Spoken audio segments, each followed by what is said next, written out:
Hi,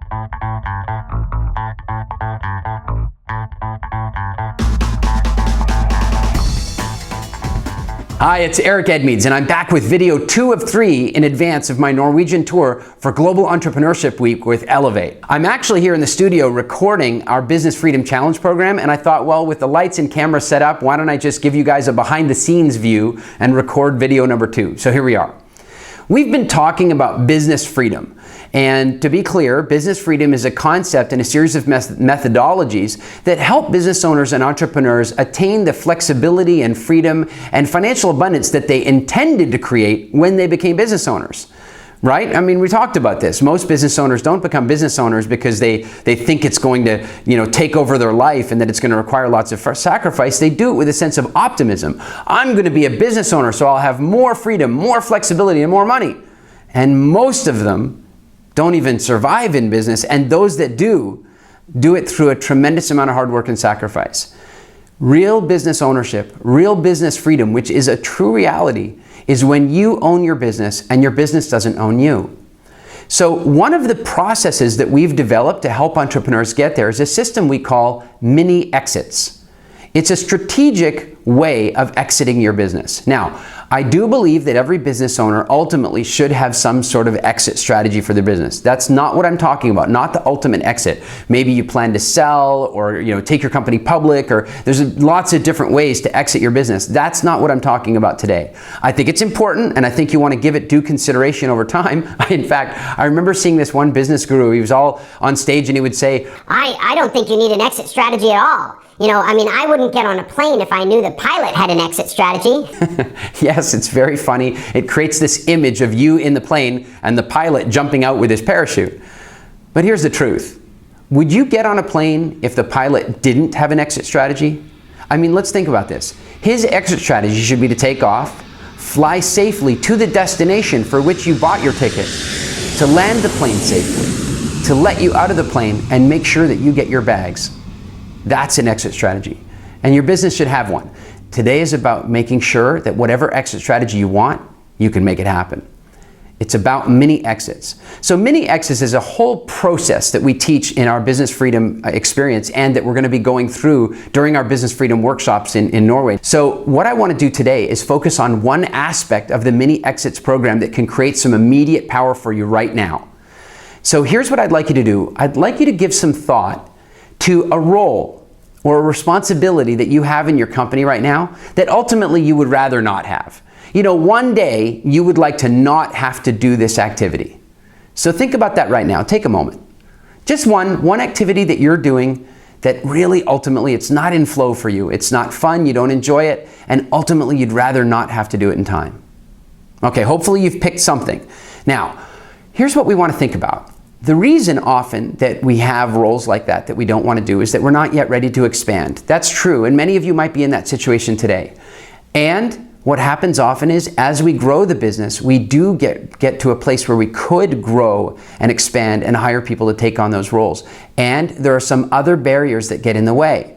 And so what ends up happening is that when we were in a position to plan to replace ourselves from that given role, we don't have time or we don't have the budget, so we don't dedicate the time. Then we start getting really busy and we start getting to a place where, yeah, maybe we would have the budget to replace ourselves in that role. And we don't have time to hire somebody. We don't have time to train somebody. And so we end up holding on to the role. And some of you might be there right now. So here's the process that I want you to think about. And we're going to go through this in the workshop in detail. So we're going to guide you through the process, but I just wanted to give you a taste and a flavor of it right now. And some of you might find that just going through this process helps you to lower your stress now, even as you think about it. So you've identified this role, a role that long term or even in the short term you'd rather not be doing. So here's what I want you to think about. I want you to think about what benefit do you get by you doing this role right now? What benefit do you get by you doing this role right now? So here's what I mean. Sometimes there are roles in the company that, yes, of course, we'd be better off to delegate to somebody else. And then what happens is that we have such certainty about the quality of that job getting done properly when we do it that we're not really ready to give it up to somebody else. There's an old expression that you may have heard, an English expression that says, if it is to be, it's up to me. This is an expression of achievement, and it's an expression of the 70s and 80s. It's not an expression of true entrepreneurship. Yes, ultimately, if it is to be, it is up to me. And on a role-by-role basis, it's up to you to delegate it. So we should change the expression and say, if it is to be, it's up to me to delegate it. And so what we want to begin to do is to create a sense of independence from some of the roles in our business. And so by looking at what benefit you get by you doing it, you can begin to understand what steps you might need to take to make sure you can still get that benefit while somebody else is doing the role. So the next step is, once you've identified what benefit you get from doing the role, is to take a look and say, how could you create that benefit even if someone else is doing the role? So here's an example. Sometimes it's challenging to hand over a role because we're not sure that the other person's going to do it to the same level of quality.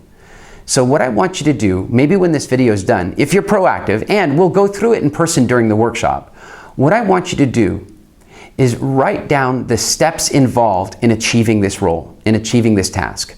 Just write down all the steps. Like if it's 3 steps, if it's 2 steps, if it's 15 steps, write down each of the steps. And just consider, once you've written it down with a little bit of detail, how differently you feel about possibly asking somebody else to do that role. You see, once you've written the steps down and developed a procedure, it starts to get easier psychologically to give that role up to somebody else. Now, once you've done that, you might realize that some of the certainty that you were getting from that role, you can start to feel that certainty because you've written a procedure for it, because you've got it documented, and because now somebody can just go through that checklist and they can get it done. If you add one more thing, and that is, what reporting structure or what report would you need from them to know that the role was being done properly? What would you need to know from them to know that the role was being done properly? And whatever that is, you add that as the last step in the process.